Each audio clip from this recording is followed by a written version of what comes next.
Hello friend, आज की इस वीडियो में हम डिस्कस करेंगे फिमोसिस। फिमोसिस क्या होता है, इसकी इटियोलॉजी और साइन सिम्टम, डायग्नोस्टिक, ठीक है, और इसके ट्रीटमेंट की हम बात करेंगे, ठीक है, इसमें डिस्कस करेंगे इस वीडियो में। सबसे पहले हम देखते हैं फिमोसिस होता क्या है। It is a condition, it is a painful condition that makes difficult to retract the foreskin of the penis. ये एक कंडीशन होती है, इसमें क्या होता है, जो नॉर्मल जो फोरस्किन होता है वो क्या होता है, पेनिस से, ठीक है, वो रिट्रैक्ट होकर मीन्स उसके पुल बैक हो जाता है, ठीक। लेकिन इस कंडीशन में जो फोरस्किन होता है, ठीक, वो रिट्रैक्ट नहीं होता है दोबारा से, ठीक। वो जो ग्लांस पेनिस होता है, ठीक है, उसके ऊपर ही रहता है, वो मतलब पुल बैक नहीं होता है वहाँ पर। तो इस कंडीशन को कहते हैं हम फीमोसिस कहते हैं, ठीक। ये क्या होता है, it is common in newborn male because the skin covering the tip of the penis is still tight and less पाइलेबल, ठीक। ये क्या होता है, ज़्यादातर जो नवजात बच्चे होते हैं, ठीक है, मेल में, ठीक, जो चाइल्ड होते हैं उनमें पाया जाता है, ठीक। क्यों? क्योंकि इसमें जो स्किन रहती है, ठीक है, वो बहुत टाइट रहती है, ठीक। और जो उसमें फ्लेक्सिबिलिटी रहती है, ठीक, वो बहुत कम होती है, जिसकी वजह से जो फोर स्किन होता है वो बैक नहीं जाता, ठीक है, वो पुल बैक नहीं होता है, और वो रिट्रेक्ट करने में वहाँ पर उसको प्रॉब्लम होती है, ठीक है, पेन होता है, और वहाँ पर रेडनेस भी हो सकता है। तो इस कंडीशन को कहते हैं हम फीमोसिस कहते हैं। कि ये हम आसान शब्दों में समझे तो फीमोसिस एक ऐसी कंडीशन है जिसमें जो फोर स्किन होता है, ठीक है, वो पुल बैक नहीं होता है, ठीक है, और वो रिट्रैक्ट करने में उसको डिफिकल्टी होती है। नेक्स्ट बात करते हैं इसकी इटोलॉजी के बारे में। इसकी इटोलॉजी क्या हो सकती है, इन्फ्लामेशन ऑफ द फोरस्किन। जो फोरस्किन है, ठीक है, उसमें कोई इन्फ्लामेशन हो सकता है, ठीक है, या फिर किसी प्रकार का इन्फेक्शन हो सकता है, इन्फेक्शन ऑफ द फोरस्किन, ठीक। कोई इन्फेक्शन हो सकता है, जैसे फंगल इन्फेक्शन हो सकता है, ठीक। तो वहाँ पर ये सब कॉज कर सकते हैं, ठीक है, वो किसको, फिमोसिस को।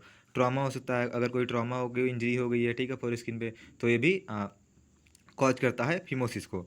और बेलेनाइटिस, ठीक, बेलेनाइटिस क्या होता है, ये ग्लैंस पेनिस का इन्फ्लामेशन होता है, ठीक, वहाँ पर इन्फ्लामेशन हो जाता है हमारे पेनिस में, उसको बोलते हैं हम बेलेनाइटिस।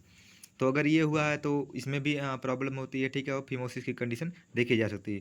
पुअर पर्सनल हाइजीन, और अगर कोई पर्सन है, ठीक है, वो प्रॉपर पर्सनल हाइजीन मेंटेन नहीं कर रहा है, ठीक, तो उसको भी फिमोसिस कंडीशन हो सकती है। मीन्स अगर फिमोसिस होगा, ठीक है, तो उसको जो फोर स्किन है, ठीक है, उसको ओपन करने में, ठीक है, वहाँ पर उसको प्रॉब्लम होगी, ठीक है, वो बहुत ज़्यादा पेन होगा उसको। तो ये सा कुछ इटोलॉजी थे, ठीक है, जो कि कॉज करती हैं फिमोसिस को। नेक्स्ट बात करते हैं क्लिनिकल मैनिफेस्टेशन के बारे में। पेन और डिस्कम्फर्ट ड्यूरिंग यूरिनेशन। उसे पेन होगा या फिर डिस्कम्फर्ट होगा, ठीक, कब, यूरिनेशन करने के टाइम, ठीक, जब यूरिन पास आउट करेगा उस टाइम पर पेशेंट को बहुत ज़्यादा पेन होगा। डिफिकल्टी इन सेक्सुअल इंटरकोर्स, और सेक्सुअल इंटरकोर्स के टाइम पे, ठीक है, उसको बहुत डिफिकल्टी होगा, या फिर वहाँ पर भी पेन होगा, ठीक। प्रॉपर तरीके से वहाँ पर वो सेक्सुअली एक्टिव नहीं हो पाएगा, अगर फिमोसिस कंडीशन उसको है तो। इरिटेशन होगा पेशेंट को, इरिदिमा। इरिदिमा इन द सेंस जो पेनिस से, ठीक है, या फिर उसका जो फोर स्किन है, वहाँ पर हमें पैचेस देखने को मिल सकते हैं, रेड कलर के, वहाँ पर रेडनेस हो सकता है, ठीक, तो वो होता है इरिदिमा। टेंडरनेस, ठीक, वहाँ पर पेन होगा, प्रेशर फील होगा, अगर हम उसको टच करने पर, ठीक है, वहाँ पर प्रेशर फील होगा, पेन होगा फोर स्किन पे, तो टेंडरनेस देखने को मिल सकता है। और होता है क्या है नेक्स्ट, प्यूरुलेंट डिस्चार्ज, और हमें प्यूरुलेंट डिस्चार्ज देखने को मिल सकता है यहाँ पर किस कंडीशन में, फिमोसिस कंडीशन में। तो ये थे कुछ साइन सिम्टम जो कि हमें देखने को मिलता है फिमोसिस की कंडीशन में। नेक्स्ट बात करते हैं डायग्नोस्टिक इवैल्यूएशन के बारे में। हम फर्स्टली ले सकते हैं पेशेंट का हिस्ट्री कलेक्शन, ठीक है, हिस्ट्री कलेक्शन हम ले सकते हैं पेशेंट का, फिजिकल एग्जामिनेशन कर सकते हैं, ठीक, विजुलाइज के द्वारा, ठीक। और urine test can detect for skin infection, और यूरिन टेस्ट करेंगे अगर कोई इन्फेक्शन हुआ, कोई बैक्टीरिया या फिर वायरल इन्फेक्शन की वजह से वहाँ पर प्रॉब्लम हुई है, ठीक है, फोर स्किन में, तो उसको हम डिटेक्ट कर सकते हैं, ठीक है, यूरिन टेस्ट के थ्रू, यूरिन कल्चर या फिर यूरिन एनालिसिस के थ्रू हम उसको डिटेक्ट कर सकते हैं, ठीक है, पता लगा सकते हैं।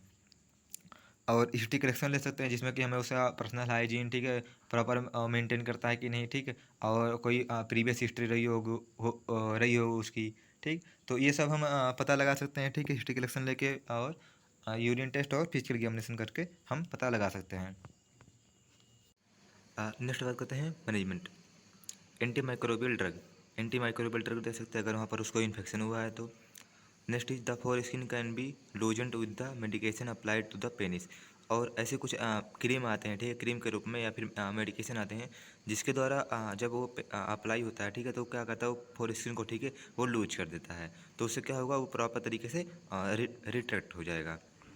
Gentle manual stretching of the four skin over a period of time, ये हम क्या कर सकते हैं, मैनुअली ठीक है स्ट्रेच कर सकते हैं फोर स्किन को, मतलब कुछ कुछ समय पे, जिससे क्या होगा उसकी जो स्ट्रेच है ठीक है, इससे क्या होगा जो उसकी फ्लेक्सिबिलिटी है ठीक है वो बढ़ेगी। Next is preputioplasty. It involve separating the foreskin from the glands. इसमें क्या होगा, प्रीपुटियोप्लास्टी क्या होती है ठीक है, ये एक तरीके का एक सर्जिकल प्रोसीजर होता है जिसमें फोरस्किन को क्या करते हैं, थोड़ा उसको वाइड करते हैं ठीक है। उसको हम थोड़ा जहाँ से फोरस्किन और ग्लैंड जॉइंट होता है ठीक है, वहाँ पर हम कट लगा देते हैं ठीक है, और जिससे क्या होता है जो फोरस्किन का वो होता है ठीक है, वाइडेंट होता है, वो बढ़ जाता है। Circumcision, surgically removal of the skin covering the tip of the penis.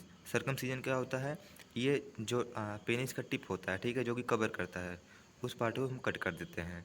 तो ये इससे क्या होता है, इससे भी जब हम उस पार्ट को कट कर देंगे तो क्या होता है, जो फोर स्किन रहता है ठीक है वो ओपन हो जाता है प्रॉपर तरीके से और पुल बैक हो जाता है।